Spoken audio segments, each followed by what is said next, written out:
ஹாலிவுட்டில் வெளியாகி இருக்கும் திரைப்படம் வுதரிங் ஹைட்ஸ். இந்த படத்தின் கதை அதே பெயரில் 1847ஆம் ஆண்டு வெளியான புகழ்பெற்ற ஒரு ஆங்கில நாவலை தழுவி எடுக்கப்பட்டிருக்கிறது. இந்த நாவலில் உள்ள கதைப்படி ஒரு விரிவான மேட்டுப்பகுதியில் எர்ன்ஷாக்கல் மற்றும் லிண்டர்கள் என்ற நில உரிமையாளர்கள் குடும்பங்கள் உள்ளன. இணை குடும்பமான இவர்களுக்கும் வளர்ப்பு மகனாக வரும் நாயகனுக்கும் குடும்பத்தில் உள்ள இளம் பெண்ணுக்கும் இடையே ஏற்படும் காதல் இங்கே பிரதானமாக சொல்லப்பட்டுள்ளது. பின்னர் அந்த குடும்பத்தில் உள்ள மற்றவர்கள் நாயகனை ஏற்க மறுத்து கேலி செய்வது, வெறுப்பது, ஒரு அடிமையை போல் நடத்துவது, அதை நாயகன் எதிர்த்து போராடுவது என்ற உணர்ச்சி மிகுந்த விஷயங்களை பதிவு செய்யப்பட்டுள்ளது.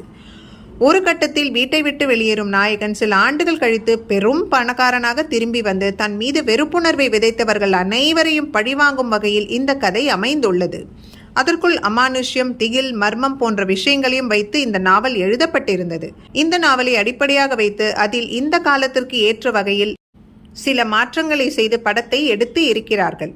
இந்த படத்தை நடிகை, எழுத்தாளர், இயக்குனர் என்ற பன்முகத்தன்மையுடன் விளங்குபவரும் ப்ராமிசிங் யங் உமன், சால்ட்பர்ன் ஆகிய வெற்றி படங்களை இயக்கியவருமான எமரால்ட் பென்னல் இந்த படத்தை இயக்கி இருக்கிறார்.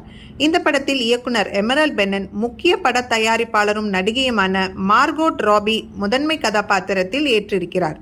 அவருக்கு ஜோடியாக ஜேக்கப் எரால்டி நடித்துள்ளார். இவர் ஏற்கனவே எமரால்ட் பென்னல் இயக்கிய சால்ட்பர்ன் படத்திலும் நடித்துள்ளார். இந்த நவீன காலகட்டத்திலும் திகில் படங்களை மக்கள் ரசிக்கிறார்கள். அதோடு காதலையும் கலந்துவிட்டால் ரசிகர்கள் எப்படியும் ஏற்றுக்கொள்வார்கள்.